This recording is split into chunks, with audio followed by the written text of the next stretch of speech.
Welcome everyone, and thanks for joining us this evening for what I think will be an exciting and really interesting presentation. So welcome to our presentation and forum on a better culture. Just like to start by acknowledging the traditional owners of the lands throughout Australia for which we join this meeting. I'm on the lands of the Eastern Kulin Nation and pay my respects to the elders past, present and emerging. Just to start with a little bit of housekeeping before we continue, can I ask that all attendees remain on mute with your camera off throughout the forum? You're all invited to place questions for discussion in the chat function on Zoom to everyone. And we also ask that you have your full name attributed to your Zoom account so we can easily see who's posed the question. A reminder that we are recording the session. I'd like to thank the Royal Australasian College of Medical Administrators, or RACMA, for engaging college to join the conversation around a better culture. RACMA has been leading this multifaceted engagement strategy to address long-standing issues in the culture of medicine. The intended outcome of the project is to confirm an achievable approach that will be adopted by all key stakeholders to enact genuine and sustained behavioural change across the whole of specialist medical training. I'd now like to welcome Dr. Gillian Farmer, who's the National Lead for the Better Culture Project.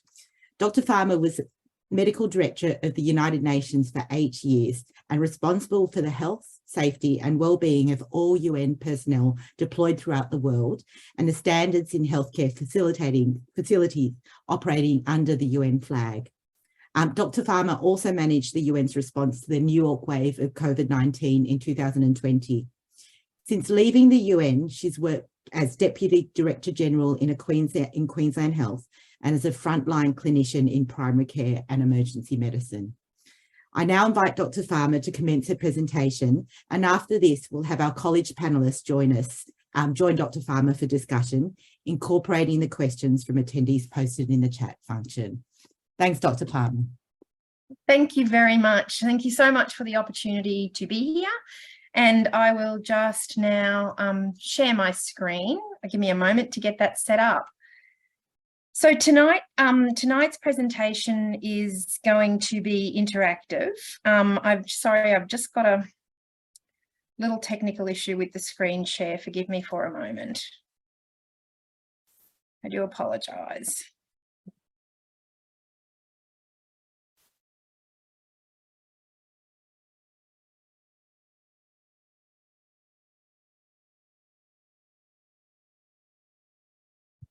It leapt to slideshow without sharing the screen. I do apologise for that.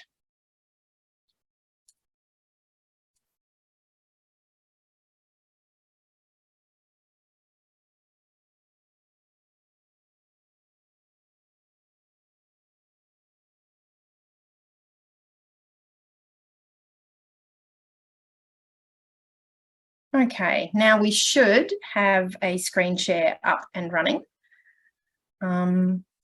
Okay, so I'm going to endeavour, if the technology works, to make tonight's presentation interactive. So if you have a smart device handy, get ready, because we're going to put a Slido code up and you'll have an opportunity to actually participate in shaping the project right from tonight. It's going to be lots of questions to you. And then, of course, at the end, we'll be happy to answer questions from you as well. I acknowledge the traditional owners of the land that I'm on tonight, which is my home in Meanjin, Brisbane, and those traditional owners are the Yagara and Turrbal people. Like many Australians, I'm reflecting a lot lately on the wrongs and injustices that our Indigenous Australians have faced, and the fact that much of what I have has come at their expense. I pay my respects to their culture, their rights, their elders past and present, and to any Aboriginal and Torres Strait Islander people who are with us today. So why am I here? Well, the survey, the medical training survey was conducted, has been conducted for as long as I can remember. I used to do one on paper when I was a junior doctor. It's gone electronic now and it's linked to registration. And over the last 5 years or so, the medical board has been adding questions about workplace culture to it. These survey questions about workplace culture have reflected deteriorating results over the last few years, and that's why this project has started. And tonight, to make it sort of contextual for you, I'm going to share with you some of the data specific to the Australian College of Dermatology, and I will give you an opportunity to reflect on that. You can download the full report for yourself from the Medical Training Survey website if you want to. There are not a huge number of trainees responded from your college, 53 in total, but there's still some interesting data here which I'll take through. Now, have a scan of this, have a scan of the QR code there, or go to slido.com and enter in that code, and that will get you into the interactive part of what we're going to do this evening. And the first thing I want you to do is set intellect aside. And as I progress through the next few slides, just throw words down that reflect what impact this has on you. What's your emotional response to it? There's plenty of space for intellect later, but I think it's really helpful to reflect on how this makes us feel. So as I go through, and then I'll loop back to this slide and share the responses. So this is the first bit of data. In the past 12 months, have you experienced or witnessed bullying, harassment, racism, or discrimination? So the coloured blocks are your college, and the grey blocks are the general population. So acknowledging the small sample size, so there's, the data statistical significance may not be there. So I'm not going to over-interpret any differences between the ACD sample and the general sample, but it gives you a general sense of where things sit, relatively speaking. So the 27% of the ACD respondents said that they had directly experienced these behaviours, 32% said that they had witnessed them, and that's not a whole lot different to the main sample, but the bullying one is a little bit higher, and the racism one is a little bit higher. So in terms of personal experiences, the ACD trainees reported levels either parallel with or slightly worse than the overall. Now, the survey then sort of went through layers. So who experienced, who was responsible? And you can see the two columns reporting experienced or witnessed. So if I experienced this behaviour, it was senior medical staff who were responsible. If I witnessed it, it was senior medical staff. And the data for ACD is interestingly a lot stronger in attribution to senior medical staff and a lot lower in attribution to other medical colleagues. What's very interesting is the lower rates of reported nurse or midwives, and that may reflect some less ward-based work that dermatologists engage in, but it's all speculation because the specifics of that being different haven't been collected. No reports of any of these behaviours coming from other health practitioners, but what is interesting is patients and families or carers featuring quite highly in the adverse experiences of all trainees, including ACD trainees. And that's a phenomenon that's happening across society in most customer-facing roles, government service centres, airlines, retail, health services generally are experiencing adverse behaviours from clients. Now, here is where the small sample size starts to remove specific data, because ACD data here has been filtered out because they were very small numbers, and there was whenever you get to very small numbers, you can't necessarily protect confidentiality, so they haven't reported.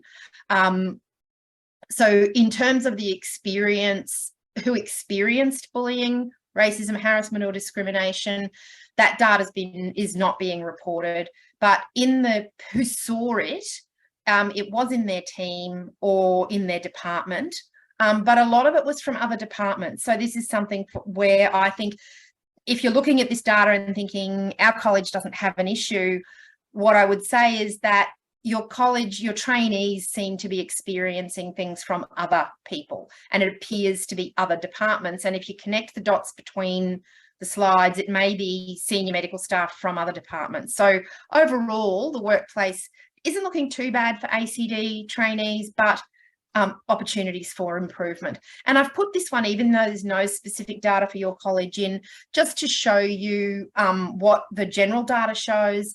And a very high proportion of people are saying that the person exhibiting these behaviours was their supervisor. So it's still more not than it is, but it's still a very high number of people reporting that things with their supervisor have not necessarily been modelling great behaviour. So the other thing of concern in this is the very low reporting rates, and ACD's reporting rates are lower than the general sample. This may reflect the very small community, because relative to, you know, for example, the surgeons, trainees have a degree of anonymity. They can't easily be identified, but the small numbers of trainees at each site make it far less likely that someone could report and be anonymous, and that may explain why reporting rates are much lower.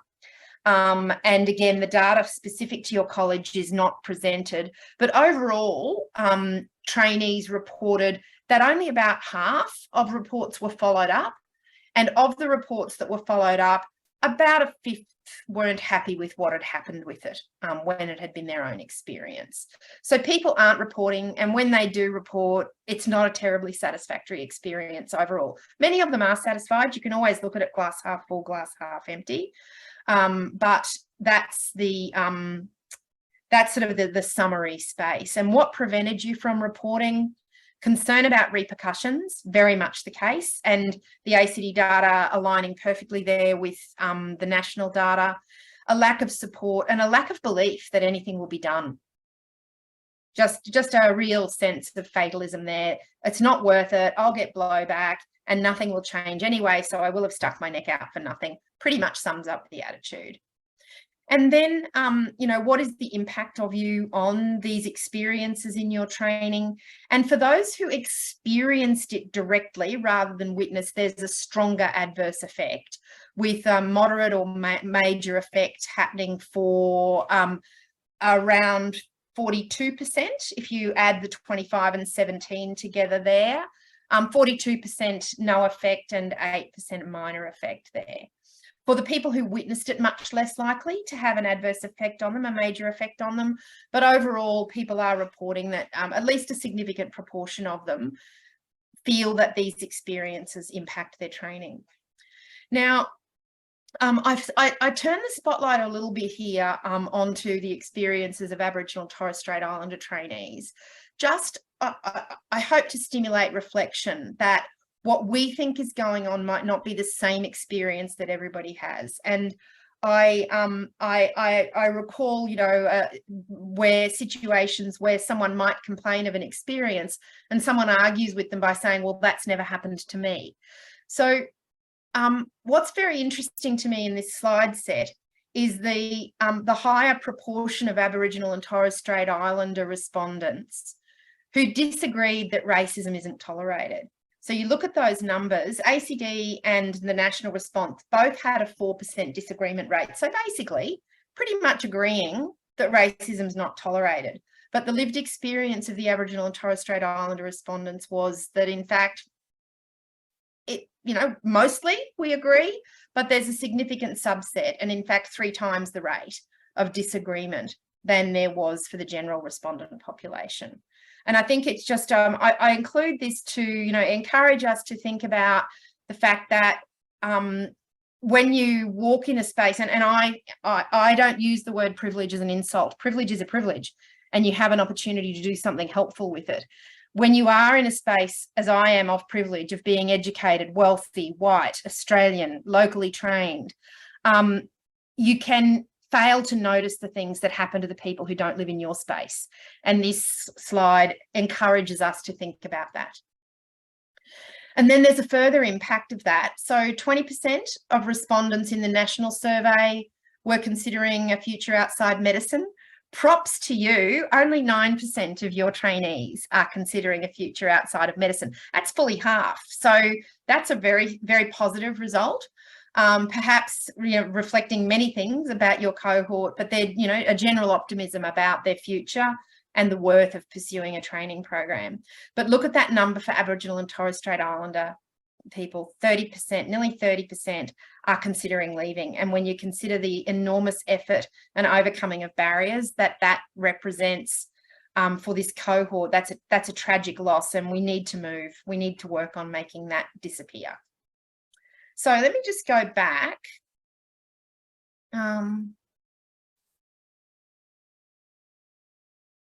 Oh, it's not going to be easy to navigate because of my setup. I'll just leave you here. I'll have to go back in a moment and gather those emotional responses. But I'm going to leave this one up so that you can start to respond in real time, and you'll see other people's responses come up. So you've just seen the data. You've had a chance to think about how it makes you feel. Why do you think it's happening? Why do we have this persistent issue of bullying, harassment, racism, discrimination in medicine?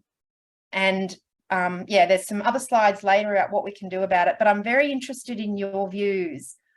All of you have worked in the system for years. Even if you're a relatively early trainee, you've been through medical school, you've done your pre-vocational time.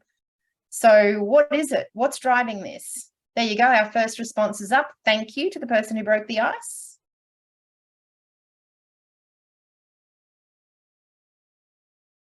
Any other hypotheses?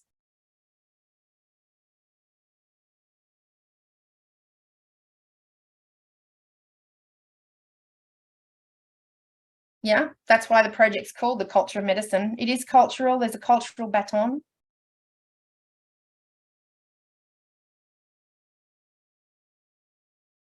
Privilege, which can be a superpower, but if it's not used well, can be very destructive.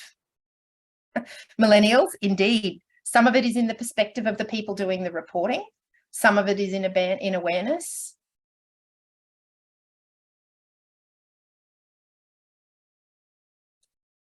Right.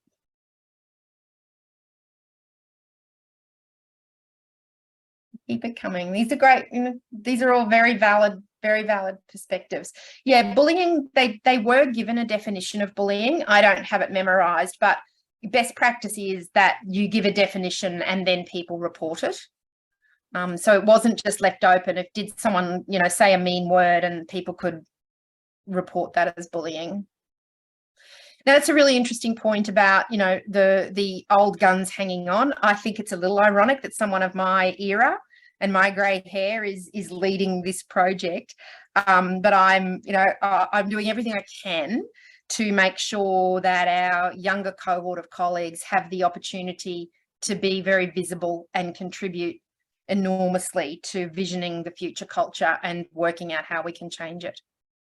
Okay, I'm going to keep moving. If anybody else wants to throw something onto that slide, you can still do so. It will remain open, but we're going to keep going on because I'm mindful of the time. So throw down some ideas for me for what you think this project needs to deliver.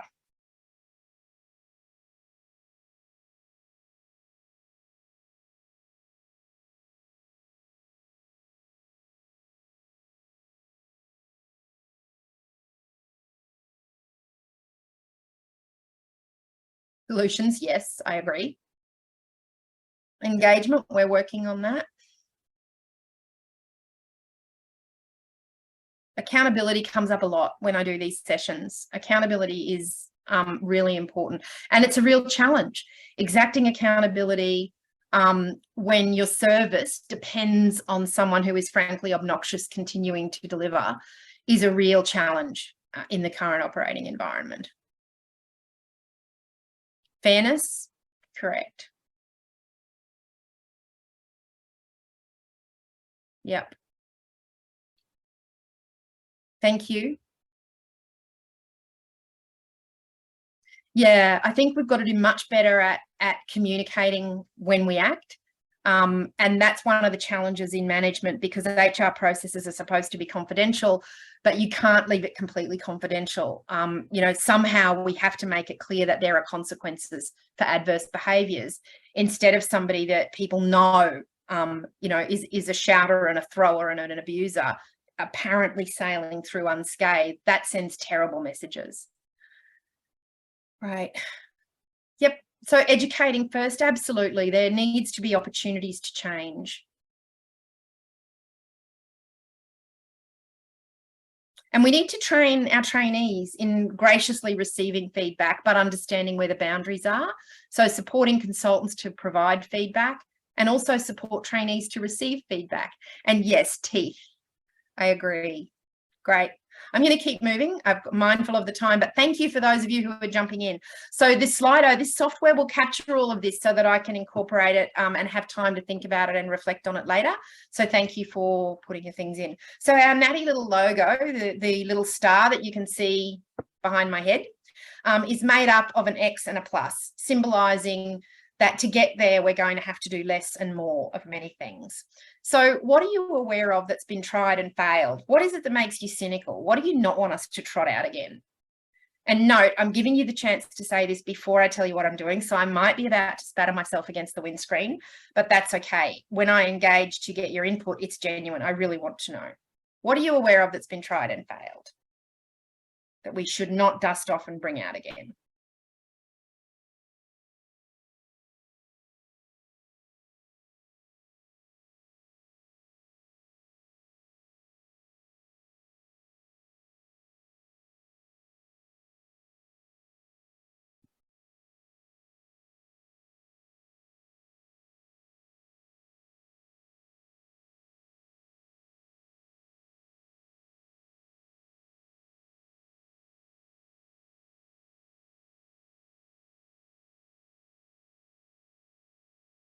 Yeah, so I think that the issue of surveying, not surveying anybody above trainee level, that popped on there and it's disappeared, but that's actually really valuable. And if we are going to do training, it needs to be different. It needs to be something that's definitely not an online course.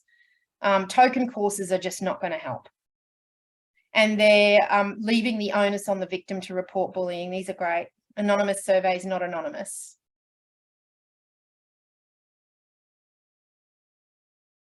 Okay, I'm going to whiz through to the next slide. Okay, so we are saying that this project is not about individual resilience and well-being.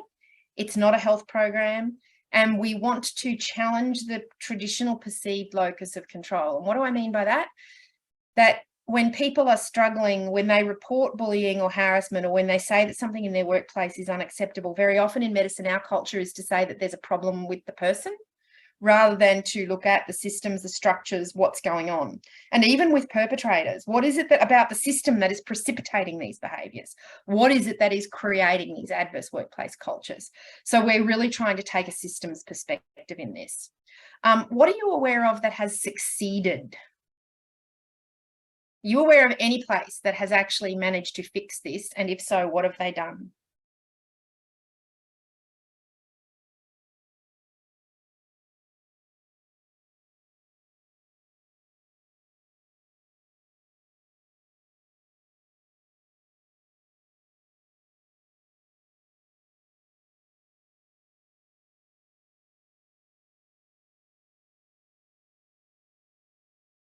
Yeah, sometimes awareness is kind of the issue.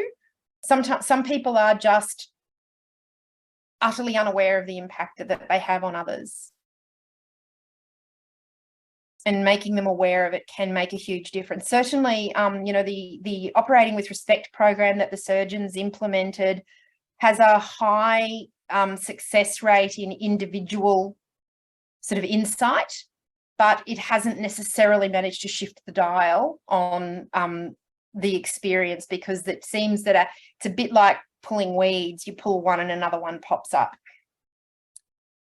Okay, I'm going to keep moving. Thank you very much for those. Awareness, independence. Yep, definitely. And this is an issue. The reporting pathway cannot be through the standard reporting lines. There has to be a way to report a person who is the perpetrator without having to report to them. That's clearly a nonsense. It was an issue in military that's been fixed, and we need to make sure we don't precipitate that ourselves. So we want to put more emphasis on occupational health and safety and the concepts around psychological safety.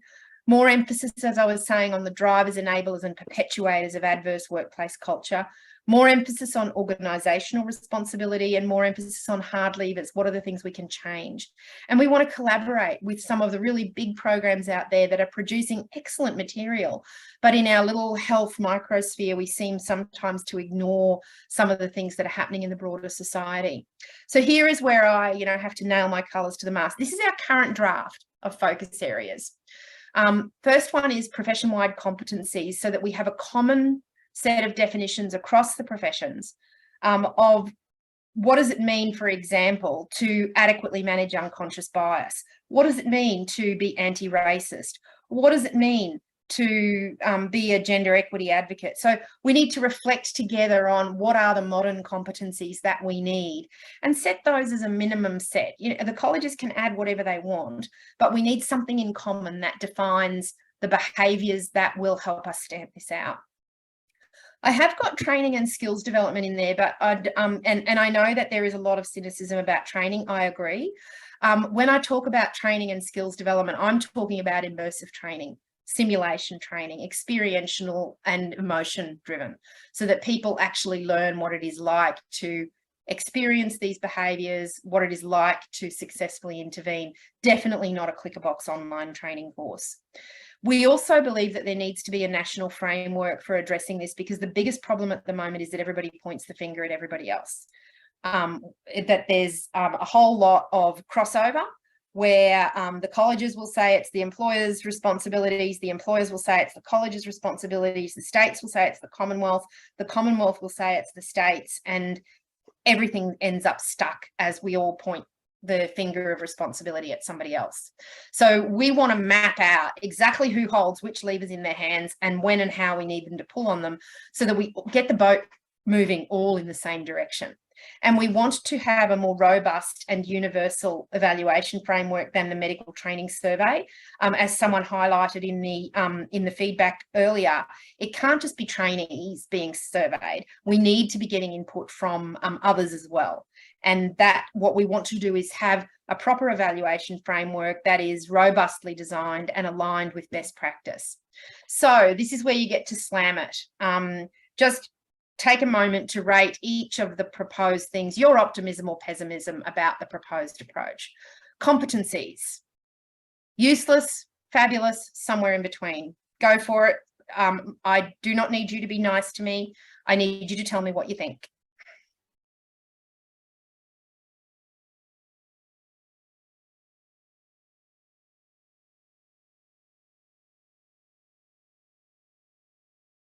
The little faces reflect how I feel when I see those go off. Yep. And look, a degree of cynicism is really to be expected. Do we know that it will work? Not sure.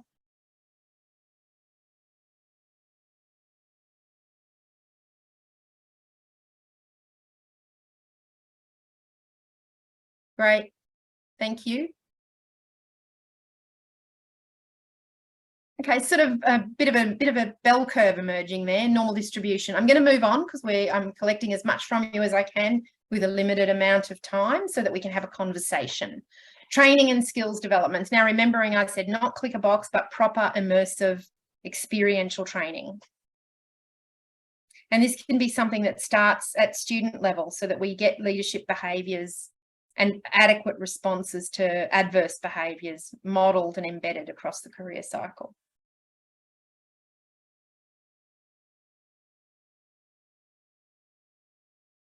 Great. Thank you. That's very helpful. The universal evaluation framework, so that we can have something that can't be gamed and that's applied everywhere so that we know where we're going. Oh, we've got a bimodal distribution.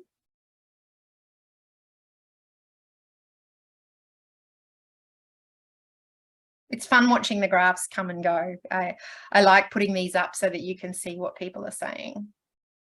Cool. Okay, a little bit of a skew. That's nice. Great. And we've got about 20 people voting in these. So once it hits 20, I'll assume that we're not going to get much more input and we'll move on. Okay, and the last one, the anti-finger pointing framework.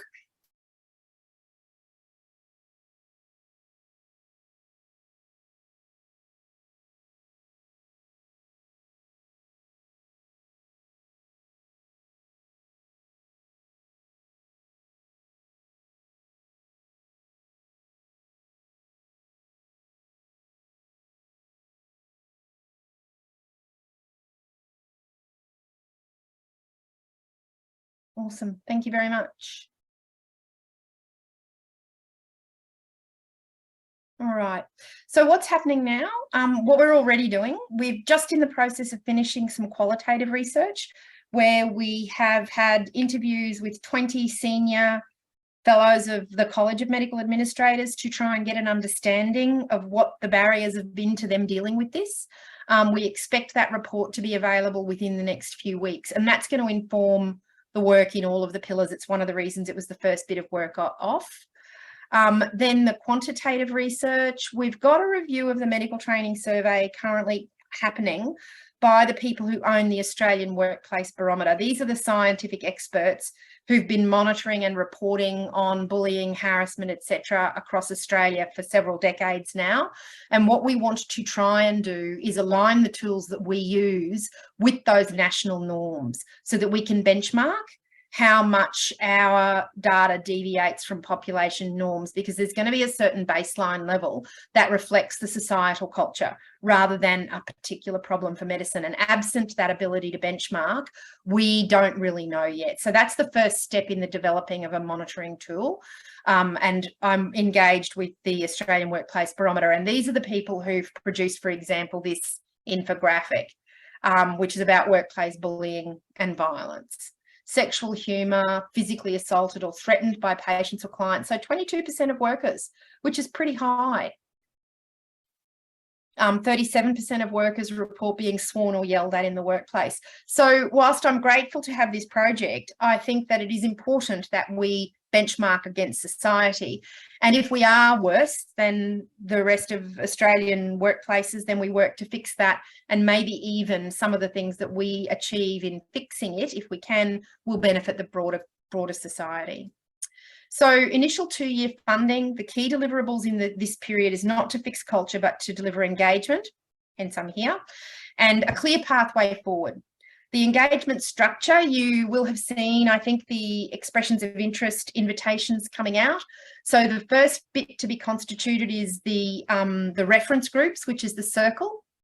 The working groups in the middle are going to be whatever pillars we decide on. But the first question I'm going to be putting to the reference groups is, what do you think we need to do? So the pillars that I've presented tonight, those are our best assessment at the moment, but that broader consultation needs to occur, and that's going to happen through the reference groups, which currently number about 150 practitioners from all colleges, all locations, and it's growing minute by minute. We're getting a lot of interest in participation in the reference groups. And as far as possible, I want to leave that open. I don't want it to be a selective process. I want people to be able to participate, even if they're not part of the usual crowd. This is just a little model of intersectionality that I drew on in terms of the design of the reference groups. It doesn't echo it exactly, but it is a model of power and privilege from somebody called Sylvia Duckworth, who's a Canadian. And I find that that has been a very helpful framework for approaching some of the work that I do. We have commenced discussions about broader reach, nursing, allied health and employers. At the moment, the project only has scope for doctors, but we can't fix the workplace experience of junior doctors if we don't engage with nursing and allied health. So the project is definitely going to involve them. They're going to be on the reference groups. They will have a seat on the advisory board. And perhaps if we can get the funding, the project can expand to encompass them as well. The advisory board is currently underway. We're just designing it. We only got confirmation today from the Federal Health Department about the scope, and so the composition of the advisory board will reflect the scope. And the reference groups are out, broad representation, and the reference groups are going to be multidisciplinary, and we may have some separate discipline-specific subgroups. So the chairs of the working groups are going to be appointed by us, and we're waiting on those until we've consulted with the first round of reference group engagements. So that is where we are. And now my screen has frozen. It's not letting me advance.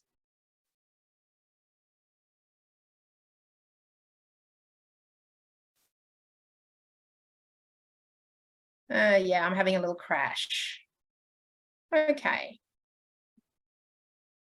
So this slide is meant to acknowledge the College of Medical Administrators, and they founded and are the ongoing hosts of A Better Culture, but we have intentionally branded it to be inclusive of all colleges, to not have colleges feel that this is only a RACMA issue and that other colleges wouldn't be welcome to participate, contribute fully and share ownership of this work.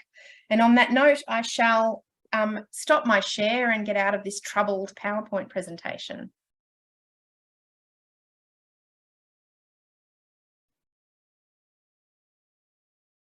Thank you. Thanks, Dr. Farmer. That really was a very thought-provoking presentation. It's certainly given us as individuals and also as an entire college group a lot to think about. And having that opportunity, I think, to interact throughout the presentation really made us reflect and think about what you were saying. It reminds us that these cultural issues are prevalent through all our colleges, and we're certainly not immune to the issues and certainly not immune to the difficulties tackling them as well. I'm going to start by inviting the rest of my panelists to join me on the screen. So we've got Associate Professor Stephen Shumack, we've got Dr. Lisa Byron and Dr. Lisa Abbott, as well as Dr. Farmer. And then kick off the discussion. Now, just a reminder, if any of you have any comments or questions, to share them in the chat group. If you're happy, also have your name to identify them. If we don't get through all of them, we'll certainly collate them for the future. But if anyone wants to add anything, please do. Certainly, Dr. Farmer, your comment about challenging the traditional perceived locus and control and that system change, I think is an interesting one. And I think it gives us a better perspective of how to approach this as opposed to targeting individuals. Did any of my panelists have anything that they wanted to add? If I can ask a question, Gillian, you know, we know that, you know, bullying and a lot of these issues have become much more topical over the last decade or two. And that probably is one of the reasons why the numbers are going up as far as incidences are concerned. Do you think that's plateaued? Or if it's still going up, is that going to affect the measurement of the outcomes of these projects? That's a great question. So I guess there's many things contribute to my perception around that.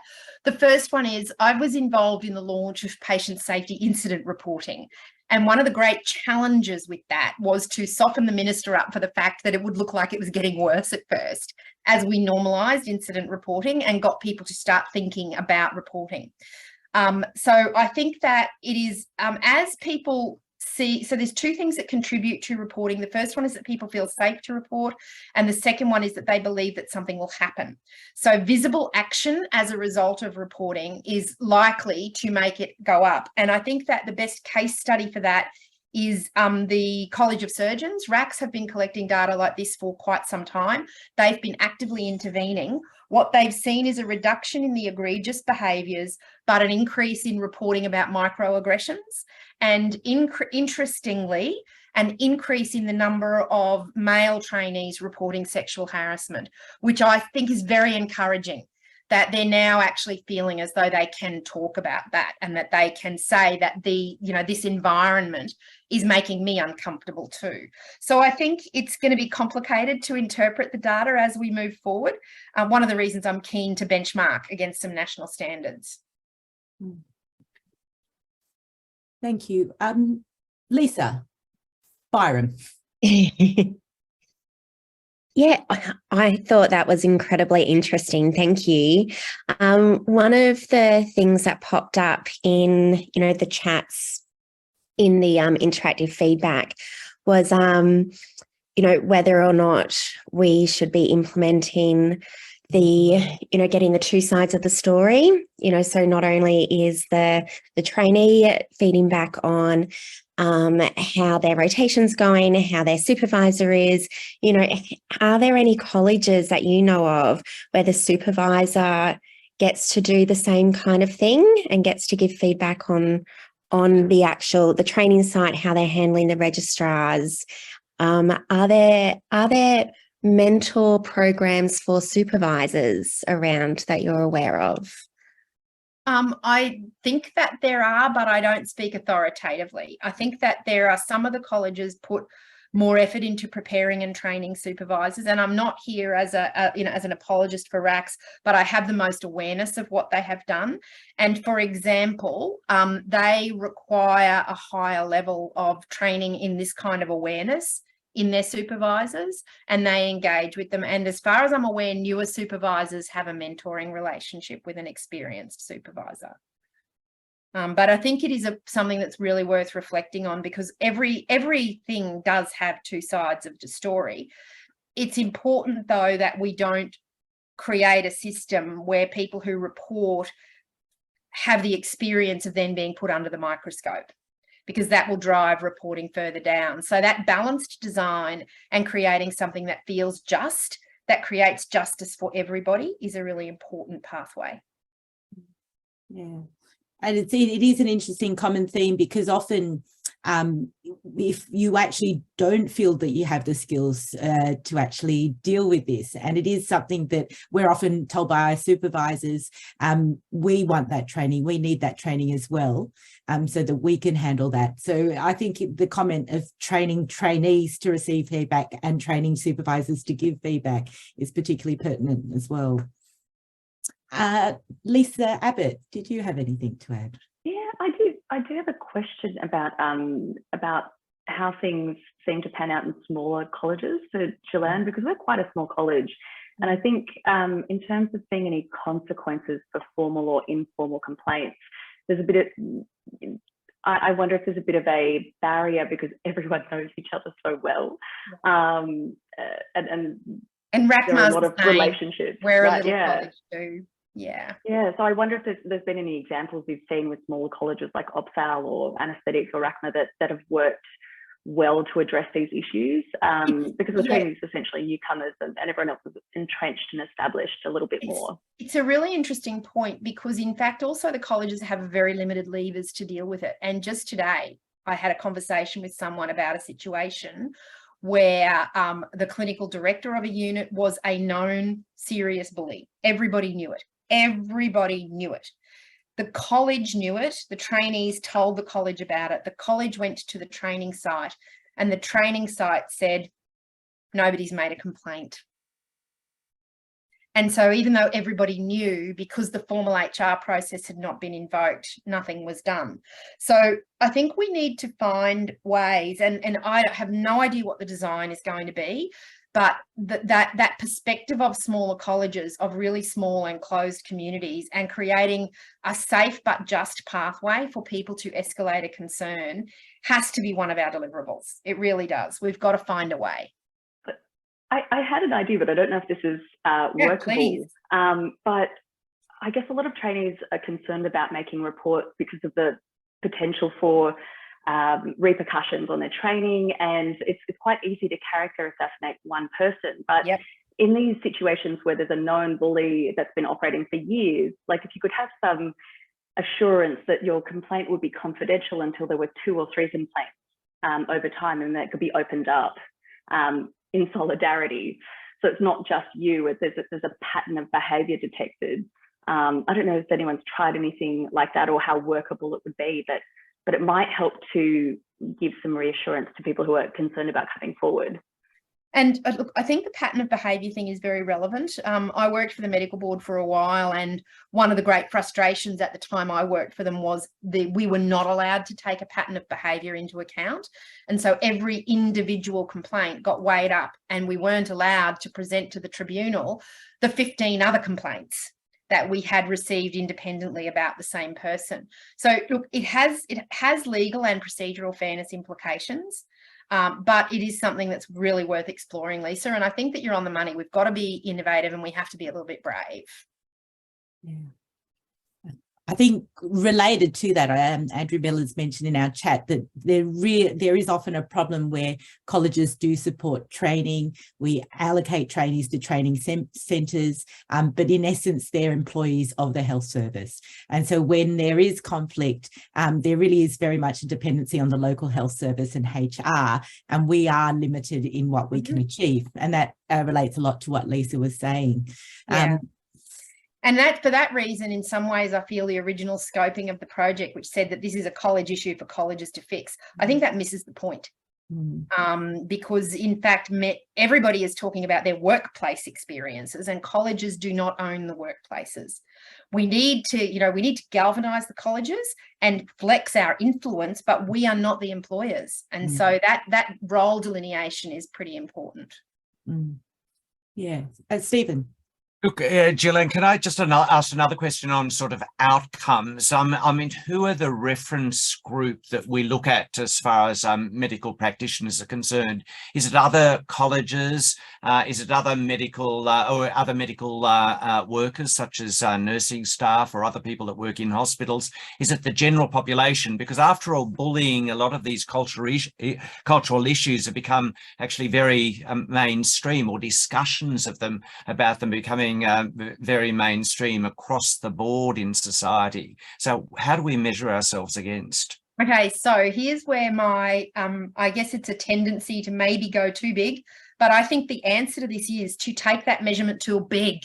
So if we can create a partnership with the Australian Workplace Barometer and get them to develop a healthcare workplace barometer, then we can benchmark against not just other health professionals, but we can benchmark different sites against one another. We can benchmark different specialties. We can benchmark against different health professions, and we can benchmark against the Australian population as a whole. The problem that I see with the medical training survey as it stands at the moment is that there are several problems with it, but one problem is it asks people to reflect on 12 months, but they move locations 8 months before the survey opens. And so you cannot map. You can't link those results to a site. So when I've been attempting to validate the effectiveness of some of the site interventions, the sites that are doing the most are getting the worst data. And it's not because they're worse, it's because people have gone there after a horrible experience somewhere else. And so the survey design is confounding itself. So that these are the kinks that we've got to iron out so that we get something where people can measure their own work site and have benchmarkable data to compare it against, and develop goals and have a sense of what's achievable. Because at the moment it's a mess. Nobody really knows what's achievable. Thank you. Artie, one of our dermatologists, has his hand up. Sorry, I'm in my PJs. I'm going to keep my camera off, if that's okay. You're amongst friends, Artie. It's fine. It's a safe place. Yeah. I had a little bit of a different spin on this, which was, as a supervisor, if you know that your registrar has a tendency to be a bully, how exactly do we deal with that? So, one of the challenges is that our registrar will come through our workplace, they'll be there for 6 months, and they'll be gone onto another workplace, within that time period, where you can't instigate these HR processes for them, and it doesn't carry on to the next place that they work at. And the College of Dermatology is unique that we allocate them. We don't interview them beyond first year. Sometimes I'm a little bit biased by this at the moment, but, see a registrar who is sometimes bullying, junior staff, or will be a bully to nurses, and how to address that in this HR complexity has really been beyond me. Okay. Well, that's where I think if we can nail the competencies, that's going to give you a tool to structure a professional development conversation and hand off to the next supervisor. So, and the reason I have a degree of confidence in that is that I have, on good authority, a report of a director of anaesthesia doing exactly that with the ANZCA professionalism competencies, which encompass these good and bad team behaviours, what people call soft skills, but I hate that term because they're actually really hard. And so if we can nail those competencies so that we can describe the behaviours we expect of trainees at different career stages, then you've got a framework that you can sit with them and go, well, this is the behaviour that we expect of you and this is what we're seeing. There's a gap here that you have to fix or you're not going to progress in your training. But when it's not spelled out, then you can be accused of victimising people. And that's why it's pretty important that those competencies are familiar to them before they even enter the training program, that they're built into their DNA as medical students, then as junior doctors, but increasing levels of sophistication as they pursue their career in terms of the behavioural indicators, you know, appropriate to their leadership stage or their learning stage. So I think the competencies, Artie, may well prove to be the secret sauce of managing people who are perpetrators. And then just further to that, Gillian, I think you mentioned that looking at those competencies at different levels, but beyond the actual medical doctors and within the system of the hospital and the health department, is that something you're also looking at? Yeah, so if any of you have ever bothered to torture yourself by looking at the public service recruitment, the Australian Public Service, New Zealand Public Service and most of the states have a competency framework, and that they set out the desirable behaviours, and it's expressed in columns, you know, early career, mid-career, team leader, manager, manager of managers, chief executive. And the level of difficulty expected to be achieved in each of those columns is increasingly complex and sophisticated. So for example, the anti-racism competency for a junior might just be that they recognise and don't support racism. But for a chief executive, it's going to be actively implement systems to stamp it out and procedures to manage. So that once we've all agreed that we want anti-racism to be a thing, we can define how we expect people at all career stages to contribute to that journey. Yeah, it's a big project as well. It's a big project, but I'm crowdsourcing free labour at the moment, and the enthusiasm is great. Right. Yes, look, I mean, there's a few comments coming through the chat, and one is similar to our previous themes, that really it is certainly, especially with our small college, we find it difficult, or supervisors find it difficult to actually pull up registrars on their competencies. And that's where training of the supervisors probably comes into place, to give them the confidence and also the skills to actually tackle that. And the very specific defining of the competencies, like the behavioural indicators, if you just have a competency of professionalism and you've got no detail about what that means, it makes the management of it very difficult because it's all subjective. But if your competency spells out that you will respond to bleeps, that you will take phone calls, that you will attend ward rounds. So, you know, if it's defined behaviourally, then you've got something that you can ask the trainee to self-evaluate against, and then come back to them with a conversation about, okay, so this is what you think, this is what I think. Whoa, there's a gap. Yeah, and I guess the reason that I feel very comfortable with this is how the UN manages, because of the vast cultural differences, it has had to define behavioural indicators of the various competencies. And that notion of self-evaluation also can be very invaluable. Yeah, because you can work out where there's insight and where there's just none. Absolutely. Too. I don't really have a solution for it, but I think it's kind of incumbent on supervisors and the college to identify people who are bullies during their training, because in 4 short years, those people are consultants, and it's much harder to check that behaviour once they're not under direct supervision I think often people's true colours are shown all the way through. They're just allowed a little more power at each level. So we do need a bit more skill and support in identifying that behaviour and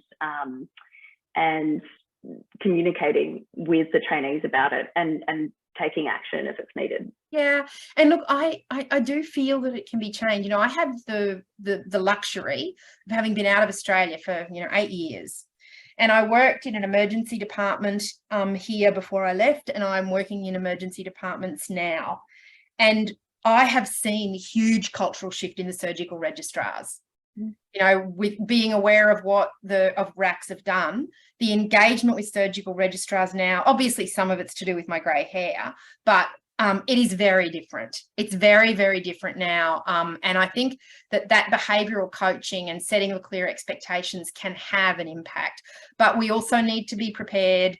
If we define competencies as core competencies that must be met to achieve fellowship, then we have to be prepared to call it and prevent fellowship when people are not exhibiting those competencies.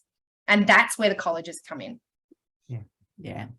And it's interesting, I think in our chat, it's that pull between colleges and HR and whose role is what and where do the responsibilities lie and who can make a difference. Trish Lois has asked about the role of the medical board if the hospital or college can't act in a timely manner. Do they have a role in this scenario? Yeah, it's a really interesting point because they've been reluctant to act previously. They have seen, and even dreadful disputes between doctors, they've been very reluctant to intervene on. So for them to intervene, the case has to be made that it's about patient safety because their role is in the protection of the public, not the protection of doctors. So they're quite clear on that boundary. And that's one of the reasons I think that they're grateful this project is up and running, because they don't really have the ability to fix this. I'm not sure that we do either, but we're going to try. And yes, AHPRA's actions are glacial, and that's probably a good thing. They shouldn't be precipitous because of the fairly draconian powers that they can exercise. Yeah, absolutely. I think we've just got a few final minutes, and there's a few more comments coming through the chat, which we'll record. But did anyone have any final questions or comments? Or Gillian, I think that you are recruiting for your working groups as well, and whether or not you wanted to speak more on that. Yes, so we have the reference groups that are currently being populated. They range across most areas of the population. We've got one for early career doctors and students. So PGY 1, I think it's 1 to 3, and medical students, and then PGY 4 to 10. We've got something for supervisors, something for women in healthcare, LGBTQI+, IMGs. So there's a whole suite of reference groups. And what we'll do is send you a link to a registration survey, and you can distribute that to people, and they can just click on, have a look and register their interest, and we'll pop them into a reference group. And what's happening, if the reference groups are getting too unwieldy, what I'm proposing to the chairs is that they split them into cells so that good conversations can still occur and they can be self-maintaining. We're not going to be pouring resource into running the reference groups. They're going to have to be self-maintaining. But with the diversity of people and skill sets that we've got participating, I'm pretty confident they'll be able to do that. So we'll send you an enrolment link. Yeah, great. And I think that has come out in our weekly. So I imagine it'll come out in our weekly again on the Friday as well. Look, we're close to time. Can I thank you, Gillian, for your time and for the presentation? I think it has been very thought-provoking, and it also gives us an idea of how difficult it is for everyone to tackle. But hopefully we look forward to getting some guidelines, some support and some structure into how we do this in the future as well, and acknowledge the volume of work that you'll be doing. Can I thank my fellow panelists, Steve and Lisa as well, and also Sarah and the team of college for organising this. It was a fantastic evening. It was invaluable, and I encourage everyone to have a look at the information in the weekly and join that reference group if you're interested as well too. So I think we've hit 8:30 on time, or almost as well. So thanks everyone for attending too. Good night. Good night. Thank you very much. Bye-bye.